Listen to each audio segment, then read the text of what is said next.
श्री राम नमस्कार। आज 31 मई 2024 एक नई कहानी के साथ आपसे जुड़ा हूँ।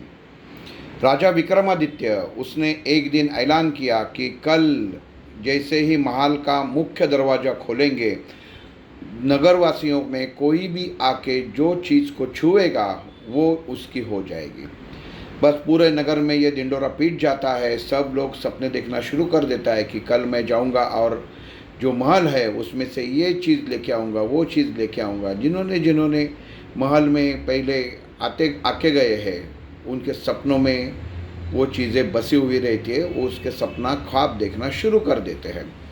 दूसरे दिन सब लोग सुबह सूरज की पहली किरण निकलने से पहले ही महल के सामने आके खड़े हो जाते हैं। जैसे ही महल का मुख्य दरवाज़ा खोला जाता है, सब भीड़ अंदर चली जाती है। कोई झुंबर ले रहा है, कोई कुछ ले रहा है, कोई गहने ले रहा है, कोई और पेंटिंग ले रहा है। सब अपने पसंद की सब चीज़ें छू रहे थे। एक इंसान जो ठीक से चल नहीं पाता था, लकड़ी का आधार लेके चल रहा था, वो भी आ गया। वो आखिरी में आ गया। उसने आके सीधा वो राजा विक्रमादित्य के यहाँ पे गया और उसने उसे ही छुआ। जैसे ही उसने राजा को छुआ, वो राजा बन गया और उसने सब जगह ऐलान कर दिया कि जो जिन्होंने कुछ सब लेके गए वो जगह पे आके वैसे ही रख दो, क्योंकि उसने वो स्थान पा लिया था। उसको मौका मिला, उसने वो स्थान पाया जो किसी के समझ में नहीं आया। दोस्तों, वास्तव में कहानी इतनी है, लेकिन कहानी का सारांश ये है कि भगवान हमें हर समय मौका देता है और कहता है कि तुम दुनिया की सबसे अच्छी चीज़ चुनो, सबसे अच्छी चीज़ चुनो। हम हमारे सपनों में इतने खो जाते हैं, हम लोग भौतिक चीज़ों के पीछे भागते हैं। कोई गाड़ी के पीछे भागता है, कोई बंगले के पीछे भागता है, कोई फ्लैट के पीछे भागता है, कोई खेत के पीछे भागता है, कोई कहता है कि मेरा एक फार्म हाउस हो, ये हो, वो हो, सब पीछे भाग जाते हैं। लेकिन कोई नहीं कहता कि मैं भगवान के पीछे भागता हूँ, क्योंकि भगवान के पास जो ताकत है वो मुझ में आ जाए। इसके लिए कोई नहीं चाहता। घर इंसान नया बनाता है, लेकिन उसमें घर मंदिर बना देता है घर में। लेकिन कोई ये नहीं कहता कि मैं भगवान को अपना लेता हूँ और मैं उसके साथ रहता हूँ।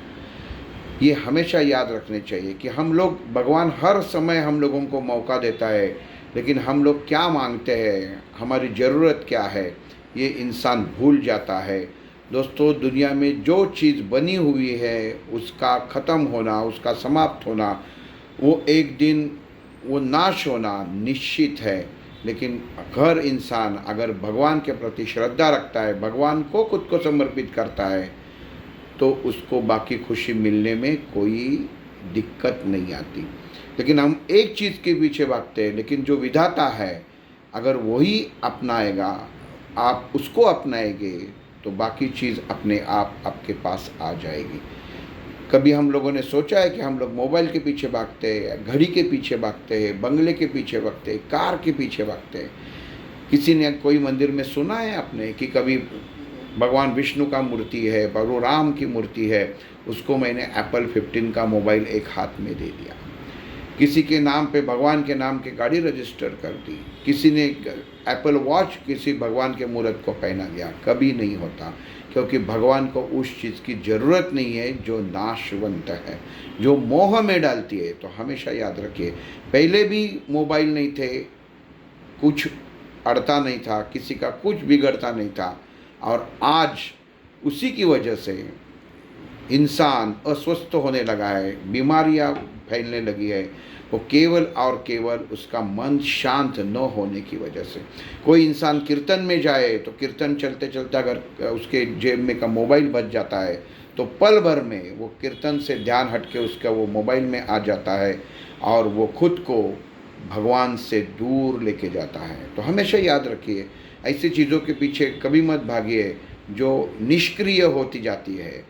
लेकिन अगर आप भगवान की प्रति श्रद्धा और प्रार्थना रखोगे, हर वक्त उसका साथ नामस्मरण करोगे, तो जो आपको चाहिए वो आपको देगा ही। बस यही थी आज की कहानी।